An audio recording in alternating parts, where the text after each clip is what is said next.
कैसे हारी भाजपा?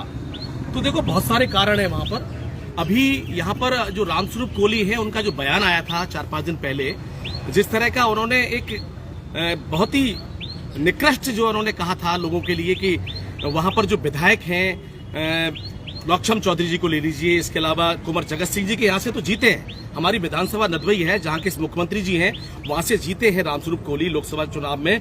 लेकिन नौक्षम चौधरी जी के आरोप लगाया। इसके अलावा जो डॉक्टर दिगंबर सिंह जी हैं, विकास पुरुष रहे हैं, भरतपुर जिले के, क्या राजस्थान के आइकॉन रहे हैं, उनके बेटे डॉक्टर शैलेश जी पर भी आरोप लगाया है कि उन्होंने मुझे हरवाया, 2 दिन का टाइम दिया बस। और इसके अलावा एक बड़ा आरोप लगा दिया है जो वैर से विधायक हैं बहादुर सिंह कोहली के, उन्होंने मेरे यहाँ प्रचार नहीं किया, उन्होंने संजना जाटव को आशीर्वाद दिया। तो भैया आशीर्वाद देना कोई बुरी बात नहीं है, लेकिन वो भाजपा के कर्मठ कार्यकर्ता हैं। और सबसे बड़ा जो संगीन आरोप लगाया है वो लगाया है भरतपुर के जिला अध्यक्ष मनोज भारद्वाज जी के ऊपर। मनोज भारद्वाज जी इस कलयुग के अंदर ईमानदार व्यक्ति हैं, भाजपा के अंदर उनसे ज्यादा ईमानदार व्यक्ति कोई है ही नहीं। और वो तो सीएम साहब के रिश्तेदार हैं, उनके लिए कहा है कि ये सीएम के विरोधी हैं।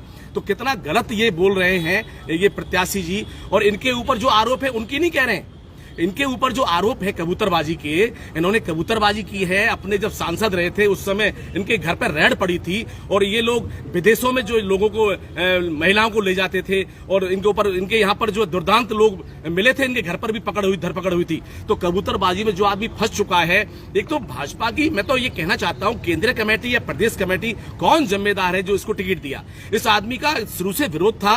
इस आदमी का यहाँ पर लगातार कबूतरबाजी में भरतपुर के घर घर में इसका नाम था कि इस व्यक्ति ने गलत कार्य किए हैं, गलत कृत्यों में शामिल रहा है। और हमारे जो आप नौक्षम चौधरी की कह रहे हैं, नौक्षम चौधरी जी ने तो इतना प्रचार किया वहां पर, जो रेड़ा वो गई, कामा, सीकरी, पहाड़ी, जगह जगह पर मैं खुद 12, 1-2 बजे तक उनके साथ कैंपेनिंग करता था। ऐसी हमारी विकास की एक नई पहचान और एक नई संसदी है, वो नई नेता है। उनके ऊपर आप देख लीजिए किस तरीके का आरोप लगा रहे हैं कि नौक्षम जी ने तो फोन ही नहीं उठाती थी, जबकि खुद नौक्षम जी 8-10 बार प्रचार कर चुकी है कामा क्षेत्र के अंदर। और कामा मुस्लिम बहुल क्षेत्र है, वहां से जीती है, रिकॉर्ड मतों से जीती है। और ये वहां से आरोप लगा रहे हैं रामस्वरूप कोहली जी, जिनके ऊपर कबूतरबाजी का आरोप है, जिनको भाजपा ने कैसे टिकट दे दिया। अगर मैं कहना चाहता हूं, पुरानी जो सांसद थी हमारी रंजीता कोहली, उन्होंने गांव-गांव में किसानों के लिए टैंकर भिजवाए थे, किसानों की समस्याएं सुनती थी, 10-12 करोड़ के काम भी कराए थे सड़कों के। लेकिन आज उनको टिकट मिलता ना तो निश्चित तौर पर भरतपुर सीट लोकसभा की निकल सकती थी। मैं तो ये कहना चाहता हूं कि रामस्वरूप कोहली जी की बुद्धि में क्या हो गया है, उनकी बुद्धि किस तरीके से भ्रष्ट हो गई है। और आखिर में, और मैं तो पैसे का भी कहना चाहता हूं, इतना डबल इंजन की सरकार बनी राजस्थान में, पैसा भी बहुत आया था भरतपुर लोकसभा के लिए, इतना पैसा आया था, लेकिन मंडल अध्यक्षों को पैसा नहीं दिया गया। इसके अलावा जो कार्यकर्ता हैं बूथ के, उनको पैसा नहीं दिया गया। नदवई में देख लीजिए, कार्यालय पे मैं गया, वहां पर कोई एक गाड़ी की सुविधा नहीं थी।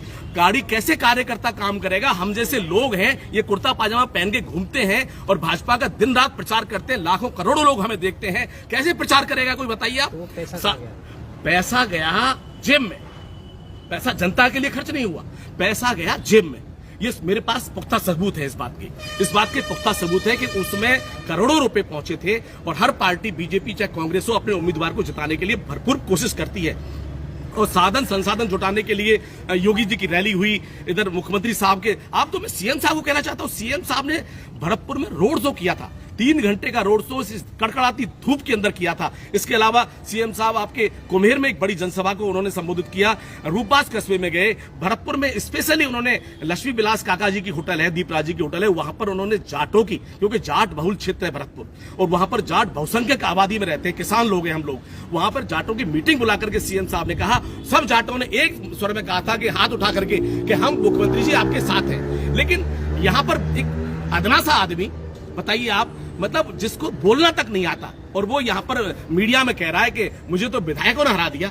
अरे जगत सिंह जी के तो जूते से तुमको डर लगता है, और उनका तो जूता ही इतना बड़ा है कि उसका कोई मुकाबला नहीं कर सकता। हमारे विधायक के यहाँ से तो जीता है ये व्यक्ति। नदवई में कैसे कह दिया, जाट नदवई में भी रहते हैं, वहां से कैसे जीत हो गई आपकी? भरतपुर में जाट रहते हैं, वहां से कैसे जीत हो गई? ये जाटों के ऊपर ठीकरा फोड़ना बंद करो। 80% जाटों ने मतदान किया है, वो सिर्फ भाजपा को किया है। लेकिन उस दिन कड़कड़ा की बहुत ज्यादा धूप थी और सावे बहुत थे, शादियां बहुत थी, इसलिए वोट प्रतिशत वहां पर 38-40% रहा। ये हार का कारण रहा। और दूसरा हार का कारण ये रहा कि वहां पर इस व्यक्ति ने कोई भी जगह, इसके मन में यह था कि मुझे तो मोदी जी जिता देंगे, मोदी जी के ऊपर ये चाहता था कि मैं जीत जाऊं, लेकिन इसको ये मालूम नहीं था जो कबूतरबाजी के आरोपों में घिरा हुआ आदमी है। और मोदी जी, अरे आप मेहनत करो, मोदी जी ने कहा है आप मेहनत करिए, जगह जगह जाइए, लोगों से मिलिए, संबंध बनाइए, जगह जगह खून पसीना आप जनता के बीच में जाइए, प्रचार करिए अपने भाजपा पार्टी के जो लक्ष्य है 2047 में विकसित भारत का, क्योंकि ये देश हमारा किसान समृद्ध देश है, किसान इस देश में रहते हैं और किसानों के बीच में ये गए ही नहीं। मैं कई गांवों में गया, हम बरौली छार में गए, कई गांव भरतपुर के बड़े बड़े गांव जगीरा के भाई आए थे कोहली जी, वो नहीं आए। ये तो सिर्फ ये चाहते थे कि थाली में परोस करके रोटी दी जाए और मैं संसद में लपक के बैठ जाऊं, लेकिन अब इनके इरादे खत्म हो चुके हैं, कोहली कार्ड फेल हो चुका है और ये यहां इसीलिए हारे हैं, अपने कर्मों से हारे हैं ये। और इनके ऊपर जब कबूतरबाजी का आरोप है, क्या है कबूतरबाजी? मैं पूछता हूं लोगों से, कबूतरबाजी है क्या? कबूतरबाजी है किसी महिला को बिठा करके हवाई जहाज में विदेश ले जाना, विदेश जाके छोड़ के आ जाना। वहां पर कई महिलाओं को ले गए तो वहां पर जो अधिकारी थे उन्होंने कहा यार ये आदमी कई महिलाओं को ले जाता है, सांसद के साथ औरत फ्री है। तो उसकी जब जांच हुई, ये जांच का रिकॉर्ड मेरे पास है, उसमें फंसे थे ये, और उसके बावजूद भी एक दागी आदमी को भाजपा ने टिकट दिया। सीएम साहब की आंखों में इसने धूल झोंकी थी। सीएम राजस्थान के बिल्कुल एक ऐसे साधारण कार्यकर्ता है, आज राजस्थान सुशासन की तरफ आगे बढ़ रहा है। राजस्थान आज विकास के नए कीर्तिमान लिखने की तैयारी कर रहा है। 4 तारीख से बजट आने वाला है।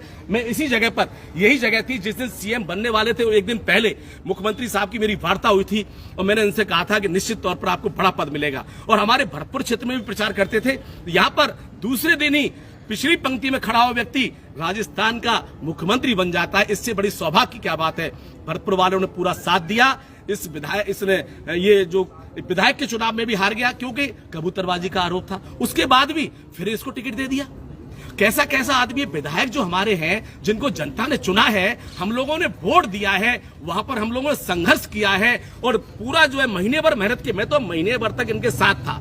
इनके अंदर क्या कहूं, पैसे की बात कह रहे हैं आप, पैसा इतना आया था, लेकिन कार्यकर्ताओं को किसी, देखो आप, ऋतु बनावत जी बयाना से विधायक है, निर्दलीय बनी, भाजपा में शामिल हो गई, जबरदस्त मेहनत की थी।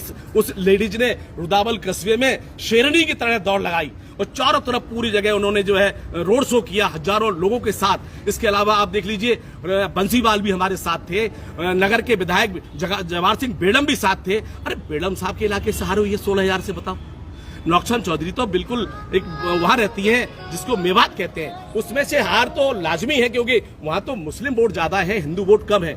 लेकिन जवाहर सिंह बेड़म साहब के यहां से भी ये हारे हैं महाशय। लेकिन ये आरोप लगा रहे किसके ऊपर? नौक्षम चौधरी के ऊपर लगा रहे, इधर आप शैली जी के ऊपर लगा रहे। इसके अलावा आप देख लीजिए, ये कह रहे हैं कि साहब मुझे तो भाजपा के जिला अध्यक्ष ने कभी गाड़ी में नहीं बैठा।